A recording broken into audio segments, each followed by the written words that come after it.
Messieurs, bienvenue, allez-y entrez. L'idée du projet, qui s'appelle Rictus, c'est d'aborder la question du handicap mental, psychique, mais d'une manière un peu décalée, un peu détournée, en proposant chacune votre tour une grimace. Eh ben, j'y vais, moi.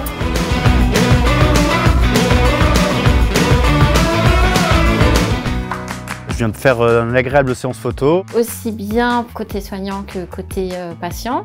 On se libère. En mode folie, en mode joie. On ouvre bien les yeux et on fait des grimaces. Ah ouais, on a du lourd là aussi. On passe par tous les sentiments. Ouais, mais c'est ça, oui, c'est ça. Pour aborder le thème de la maladie mentale et psychologique sous une forme artistique. Ça nous a permis d'extérioriser un peu ce qu'on a à l'intérieur, de faire des grimaces. Ça nous a permis de nous détendre, de communiquer autrement aussi que par la parole. Et là, on a vu des expressions qui ressortent de l'intérieur de nous. C'est surprenant. Je ne suis que là pour assurer le niveau. C'est un exercice en tout cas libératoire. On peut faire des choses sérieuses sans se prendre au sérieux. Une grimace, pour moi, c'est se lâcher, oublier le regard des autres.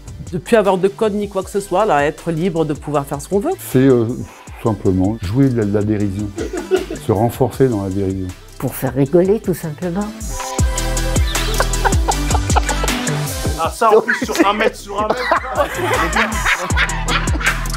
Il y a aussi une idée de lâcher prise, il y a un côté enfantin.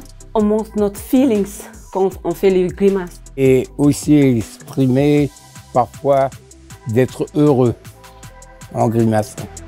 Ça peut être également utilisé pour faire rire et établir un lien social ou désamorcer une situation qui peut être difficile.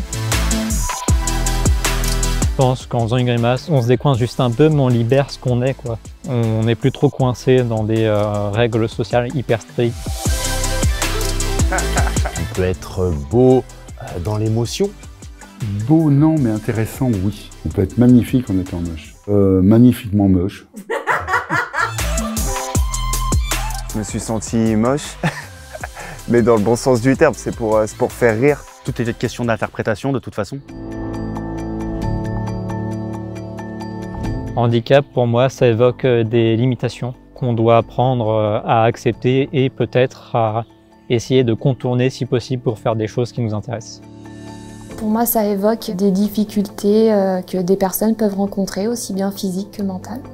C'est quelque chose qui ne définit pas une personne, mais qui est susceptible de définir son espace de liberté et d'autonomie. C'est plus des choses qui nous empêcheraient d'avancer dans la vie. Pour moi, c'est avant tout une différence qui peut amener certaines difficultés.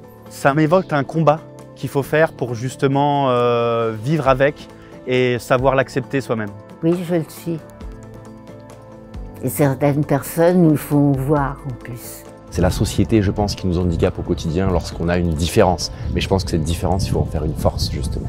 En fait, après, il suffit d'en parler avec les autres et tout, expliquer pourquoi, comment. Une personne soit handicapée ou pas handicapée, c'est une personne, c'est un humain. Il a toujours quelque chose à apporter. Parce que même si on a une défaillance physique ou psychologique ou autre, eh ben on est quand même une personne à l'intérieur. Et cette personne, il faut la respecter.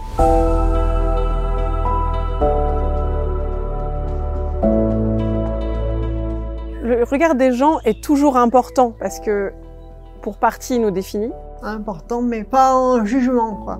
On voit dans le regard des personnes si c'est un regard sévère ou un regard sympathique, ouvert.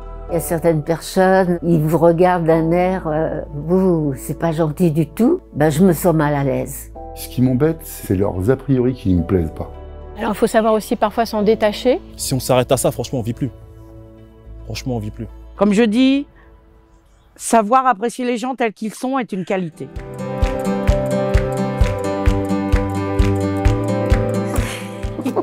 Là, c'est fort. On peut être différent, mais accepter les différences et pas faire de différence. On peut gêner.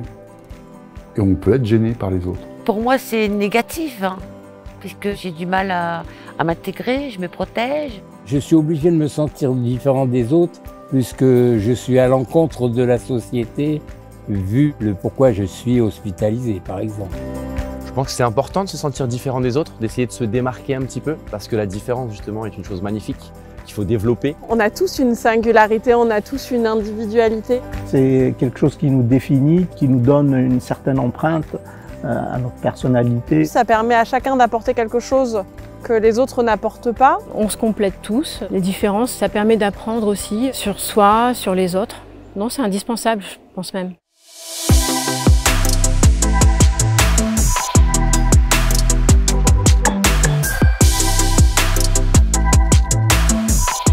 J'ai adoré ce moment parce qu'il y avait beaucoup de spontanéité, il y avait beaucoup d'humanité. Le message que j'ai à passer à ceux qui vont voir ma photo, simplement qu'ils rigolent, sans préjugés. Normalement, ils vont trouver le positif. C'est toujours positif une grimace. Qui s'éclatent quand ils me regardent et puis qui viennent me voir et qui me disent ouais, t'étais super Karima. Voilà, tout simplement. Qui reviennent vers moi. I want to say be happy, that's all. J'ai fait cela avec du plaisir et que si ça peut rendre utile, c'est mon intérêt. Tout est possible et que la vie est belle, il faut s'accrocher. Soyez différents, exprimez-vous, laissez cours à vos émotions et profitez de la vie un maximum. Comme je le disais, le handicap, on ne doit pas en avoir honte. Et il faut apprendre à s'affirmer, à s'accepter comme on est et se battre.